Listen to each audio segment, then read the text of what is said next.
उधर राजा भी पूरी रात सोया नहीं था। उसे बस इंतजार था। तो सुबह का जैसे ही सुबह हुई, राजा बेसब्री से भागा भागा राजकुमारी के कक्ष में आया।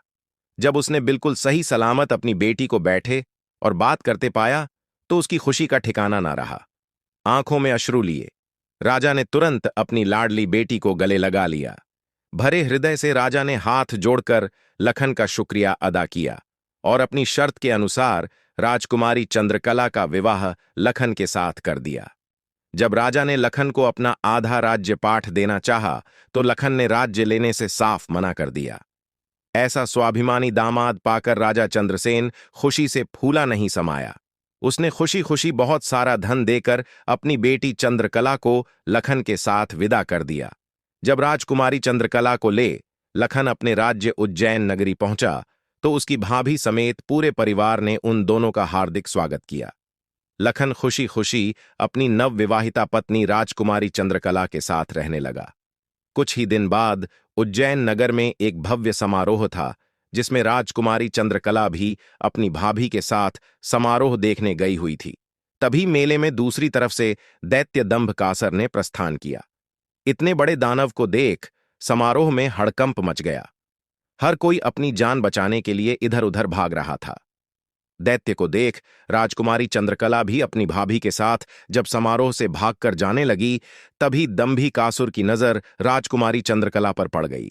राजकुमारी के रूप यवन को देखते ही दानवराज दंभीकासुर उस पर मोहित हो गया।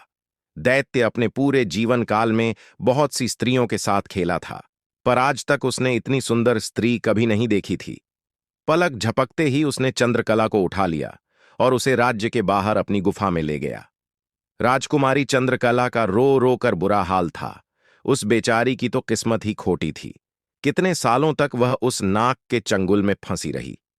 कुछ ही दिन पहले नाग से आजाद हुई थी। सोचा अब जिंदगी अच्छे से गुजरेगी, पर अब दैत्य दंभीकासुर ने उसे अपनी गुफा में ला पटका।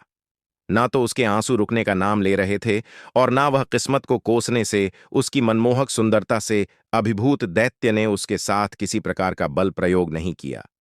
वह उस अद्भुत नारी को जबरदस्ती नहीं, बल्कि उसकी सहमति से प्राप्त करना चाहता था। दंभकासुर ने राजकुमारी से कहा, या तो तू अपनी मर्जी से मेरे साथ रहने के लिए सहमत हो जा, अन्यथा आजीवन तू ऐसे ही मेरी कैद में सड़ती रहेगी। दैत्य की बात सुन राजकुमारी चंद्रकला गुस्से से रोती हुई बोली, मैं तुम्हारे साथ रहने से पहले मरना पसंद करूंगी, और अगर तुम यह सोचते हो कि तुम मुझे यहां उठा लाए तो मैं तुम्हारी हो गई, तो यह तुम्हारी सबसे बड़ी भूल है। मेरा पति मुझे ढूंढते हुए यहां जरूर आएगा और वह तुझे छोड़ेगा नहीं। राजकुमारी की बात सुन दंभीकासुर घिनौनी हंसी हंसते हुए बोला, लगता है तुम पागल हो गई हो। मैंने तुम्हें यहां 7 तालों के भीतर बंद किया है। यहां तक किसी का भी पहुंचना असंभव है, और अगर गलती से कोई यहां तुझे ढूंढता हुआ आ भी गया तो मैं उसे एक कीड़े की तरह मसल दूंगा। ये तो तेरी सूरत मुझे भा गई, वरना अब तक तू भी कब के ऊपर जा चुकी होती। तेरी भलाई इसी में है कि तू स्वेच्छा से मेरी बात मान जा, वरना ना अंजाम बहुत बुरा होगा। इतनी बात कह दंभकासुर वहां से चला गया। उधर जब मेले से दंभकासुर राजकुमारी को उठाकर ले गया था, तो लखन की भाभी बेचारी बेबस और लाचार सी बस उसे देखती रह गई। बहते अश्रुओं के साथ वह घर जाती है और सारा किस्सा लखन को कह सुनाती है। भाभी की बात सुन लखन के पैरों नीचे से जमीन सरक जाती है। वो तुरंत भारी कदमों से अपनी पत्नी चंद्रकला को खोजने निकल पड़ता है। कई दिनों तक जंगलों और शहरों की खाक छानता भूखा प्यासा लखन अपनी पत्नी को ढूंढता ढूंढता भटक रहा था। तभी उसे एक कुटिया दिखाई देती है। थका हारा लखन जब कुटिया के अंदर जाता है, तो उसे अंदर एक साधु बाबा दिखाई देते हैं। लखन उनको प्रणाम कर वहीं बैठ जाता है। लखन की हालत देख महात्मा जी ने पहले उसे अच्छे से जलपान कराया और फिर बोले, बेटा तुम कौन हो और यहां जंगलों में क्यों भटक रहे हो। तब लखन महात्मा जी को अपनी सारी व्यथा कह सुनाता है। लखन की सारी दास्तान सुन। महात्मा जी बोले, बेटा तुम जिस राक्षस की बात कर रहे हो उसका नाम दैत्य दंभीकासुर है। वह जहां भी जाता है तबाही मचा देता है। आज तक उसे कोई भी परास्त नहीं कर पाया। जिसने भी उससे मुकाबला करने की कोशिश की वह पत्थर का बन गया। इसलिए मेरी सलाह मानो और वापस अपने घर लौट जाओ। इसी में तुम्हारी भलाई है उसके पीछे जाकर क्यों अपने प्राण गंवाते हो? साधु की बात सुन क्षण भर के लिए लखन सन्न रह जाता है। थोड़ी देर बाद धड़कते दिल के साथ उठकर वह महात्मा जी के चरण पकड़ लेता है। उसकी आंखों में डर और साहस के मिश्रित भाव थे। अपनी पत्नी को याद कर लखन ने आंखों में आंसू भर कर कहा, नहीं महाराज, मैं ऐसा कदापि नहीं कर सकता। मेरी पत्नी उस दैत्य के चंगुल में है और उसे छुड़ाने के लिए मैं कुछ भी कर सकता हूं। हे साधु बाबा, अब आप ही मेरी आखिरी उम्मीद हैं। घर तो मैं नहीं जाऊंगा, चाहे मेरे प्राण ही क्यों ना चले जाएं। लखन की बात सुन साधु महाराज ने गहरी सांस ली और कुछ पल सोचने के बाद कहा, देख लो बेटा, मैं एक बार फिर कह रहा हूं, उस दैत्य के सामने तुम्हारे बचने की संभावना बहुत कम है। लखन बोला, महाराज, मुझे मेरे प्राणों की जरा सी भी फिक्र नहीं है। आप तो बस मुझे उस तक पहुंचने का मार्ग बताए। कृपया। लखन के दृढ़ निश्चय को देख महात्मा जी ने फैसला किया कि वे उसकी मदद करेंगे। गहरी सांस लेते हुए वे बोले, तो सुनो बेटा, दैत्य दंभकासुर कोई साधारण राक्षस नहीं है। उसने सालों तपस्या करके देवताओं को प्रसन्न कर उनसे वरदान प्राप्त किया है कि जो कोई भी प्राणी उस पर हमला करेगा तो वह तुरंत पत्थर का बन जाएगा। उसे पराजित करने का सिर्फ एक ही उपाय है, वो है उसकी 7 गुत्थ यों को हल करना, यानी उसके 7 प्रश्नों के सही जवाब देना। अगर तुम्हारे एक भी जवाब से वह संतुष्ट नहीं हुआ, अर्थात तुमने गलत जवाब दिया, तो भी तुम तुरंत पत्थर के बन जाओगे।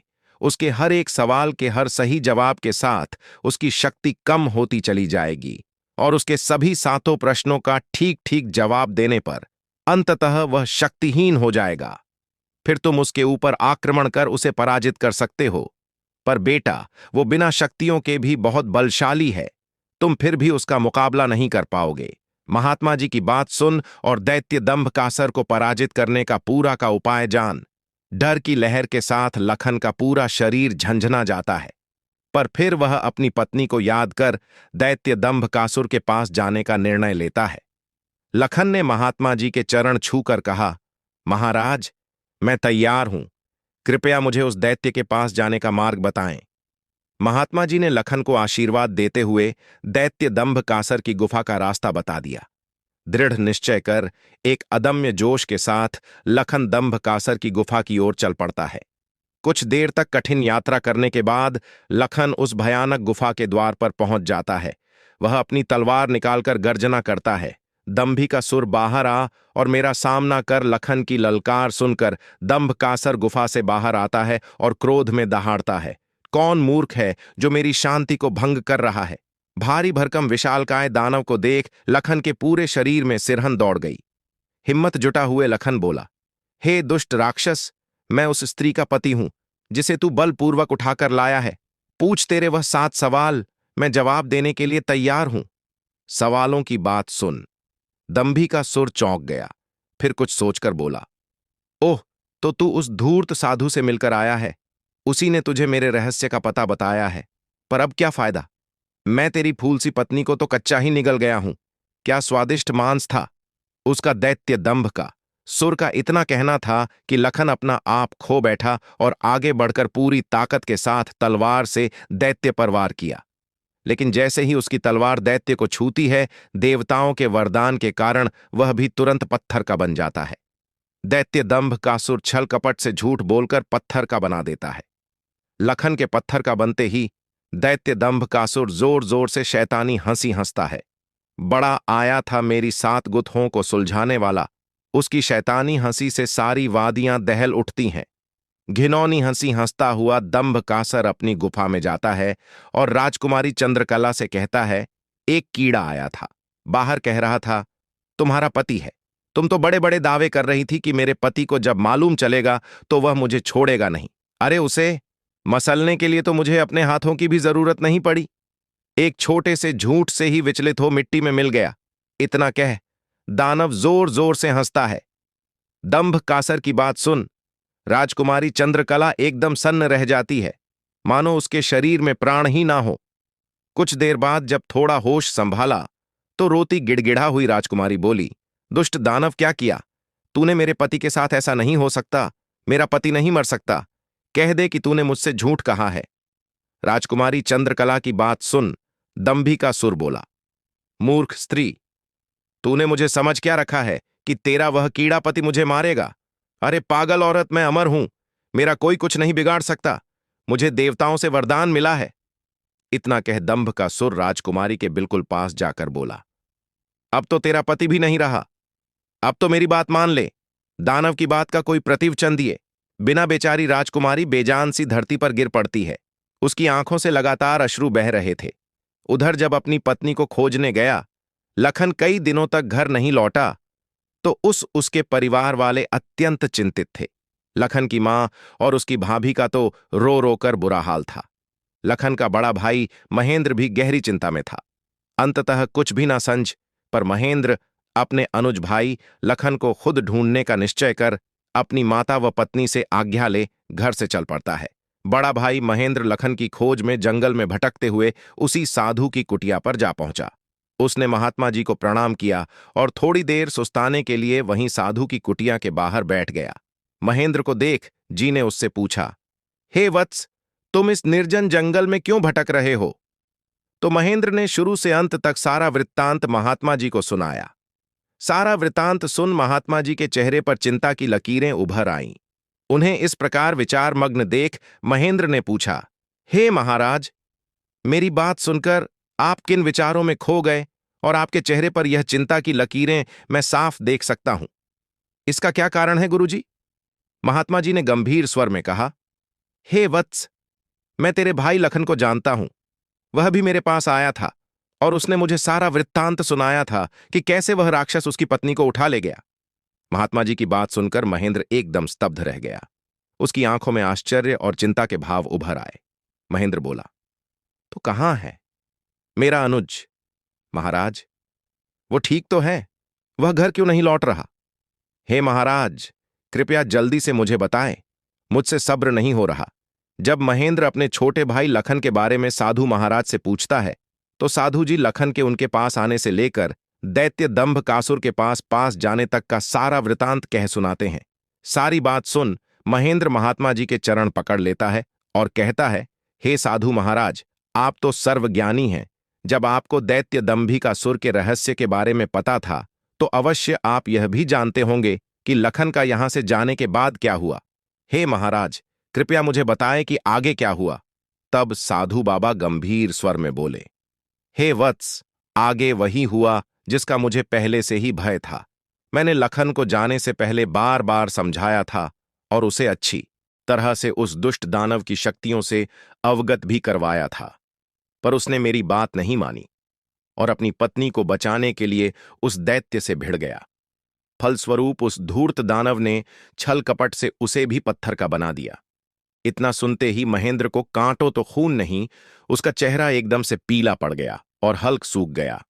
कुछ दिन पहले ही तो उनके पिताजी उन्हें छोड़कर चले गए थे और अब उसे जान से भी प्यारा छोटा भाई लखन भी पत्थर का बन गया। उसकी हालत देख महात्मा जी उसे सांत्वना देते हुए बोले, बेटा, अब क्या हो सकता है, होनी को कौन टाल सकता है। महेंद्र तो जैसे शून्य में था, मानो उसके शरीर में प्राण ही ना हो। कुछ देर तक वहां घोर सन्नाटा छाया रहा। कुछ होश ठिकाने आने पर आंखों में अश्रु लिए महेंद्र बोला, हे महाराज, अब आप ही मेरी मदद कीजिए और मुझे रास्ता दिखाए, जिससे मेरा अनुज फिर से अपने मानव रूप में लौट आए। महेंद्र की बात सुन महात्मा जी बोले, बेटा, ऐसा तो कोई रास्ता नहीं है। जैसा कि मैंने बताया, उस दुष्ट दानव की 7 गुत्थियों का जवाब देना ही इस समस्या का एकमात्र हल है। कोई व्यक्ति जब उसके सभी सवालों के जवाब देकर उसे पराजित कर मौत के घाट उतार देगा, तब तुम्हारा भाई लखन ही नहीं, बल्कि उस मक्कारी दैत्य द्वारा श्रापित किए गए सभी जीव अपने वास्तविक रूप में लौट आएंगे। महेंद्र बोला, महाराज, आप तो सर्वशक्तिमान है, फिर आप ऐसा क्यों नहीं करते? महेंद्र की बात सुन महात्मा जी बोले, बेटा, बेशक मैं उस पापी दानव के सभी सवालों का जवाब दे सकता हूं, पर मेरी भी कुछ सीमाएं हैं जिन्हें मैं चाहकर भी नहीं लांघ सकता। इतना कह साधु महाराज चुप हो जाते हैं। तब महेंद्र बोला, ठीक है महाराज, तो फिर मैं खुद जाऊंगा अपने अनुज को बचाने और उस दुष्ट दैत्य के सवालों का जवाब देने। महेंद्र की बात सुन महात्मा बोले, बेटा, तुम भी उसका कुछ नहीं कर पाओगे, फलत अपने भाई की तरह उसके जाल में फंसकर पत्थर के बन जाओगे। फिर भी अगर तुम जाने का निश्चय कर ही चुके हो तो एक बात का ध्यान रखना, वह दुष्ट तुम्हें भटकाने की कोशिश करेगा। उसकी बातों पर कोई भी प्रतिक्रिया दिए बिना सीधे उससे बस उसके सवाल पूछना। साधु महाराज के निर्देश सुन। महेंद्र जी महाराज कह साधु से विदाई लेकर दैत्य दंभिसुर की गुफा की ओर चल देता है। कठिन यात्रा करने के पश्चात महेंद्र उस भयानक गुफा के द्वार पर पहुंच जाता है और दैत्य दंभकासुर को पुकारता है। हे दुष्ट दानव, बाहर आ। मैं आज तेरे सभी सवालों के जवाब दे तेरा काम तमाम कर दूंगा। महेंद्र की बातें जब दंभिकासुर सुनता है, गुस्से से लाल पीला हो। दंभिकासुर गुफा से बाहर आकर दहाड़ नहीं लगा। अब कौन मूर्ख मेरे हाथों से मरने आया है। उसकी दहाड़ इतनी शक्तिशाली थी कि पूरा जंगल थर्रा उठा। महेंद्र ने भी जब दैत्य के विकराल रूप को दे देखा तो क्षण भर के लिए तो वो भी ठिका, पर फिर गुस्से से गर्जना करते हुए बोला, तो तू है वो दुष्ट राक्षस जिसने मेरे भ्राता की धर्मपत्नी का हरण किया और मेरे अनुज को पत्थर का बना दिया। दुष्ट दानव, आज तेरा अंत निश्चित है। पूछ, फरेबी राक्षस कौन से हैं तेरे? वो 7 सवाल मैं भी तो जानूं। दंभिकासुर घिनौनी हंसी हंसते हुए बोला, ओह, तो तू उस निकम्मे कीड़े का भाई है जो मेरे शाप की भेंट चढ़ गया। लगता है तेरा भी जीने से मन भर गया, जो तू सब जानते हुए भी यहां आया। महेंद्र क्रोध से दांत पीसते हुए बोला, घिनौने राक्षस, बातों में वक्त जाया मत कर। मैं तेरी बातों में आने वाला नहीं हूं। जल्दी से पूछ तेरे वह सवाल, नहीं तो मैं तुझे इसी क्षण यमलोक पहुंचा दूंगा। यह सुन दंभकासुर घिनौनी हंसी हंसकर नृत्य करते हुए बोला, सुन मूर्ख, मैंने तेरे भाई की पत्नी के साथ खूब विहार किया और जब मेरी इच्छा पूर्ण हुई तो उसके मांसल शरीर को कच्चा ही भक्षण कर लिया। क्या स्वादिष्ट मांस था उसका। अब तेरी बारी है, पर तुझे तो मैं पत्थर भी नहीं बनाऊंगा, सीधे तेरे टुकड़े टुकड़े कर डालूंगा। दैत्य दंभकासुर के बोले गए। यह बोल महेंद्र की छाती में किसी भाले की तरह लगे अपने भ्राता की पत्नी के बारे में कहे गए शब्दों से उसके तन बदन में आग लग गई। सब कुछ अच्छे से जानते हुए भी महेंद्र अपने ऊपर काबू नहीं रख सका और दैत्य दंभकासुर को मारने के लिए तेजी से उसकी तरफ लपका। जैसे ही उसने दैत्य के ऊपर अपनी पूरी ताकत लगा तलवार से वार किया, वैसे ही अपने भाई की तरह पल भर में वह भी पत्थर का बन गया। उसके पत्थर का बनते ही दंभकासुर हंसते हुए बोला, तुम दोनों भाइयों की किस्मत में यही था कि तुम दोनों युगों युगों तक मेरी गुफा के प्रहरी बनकर रह जाओगे।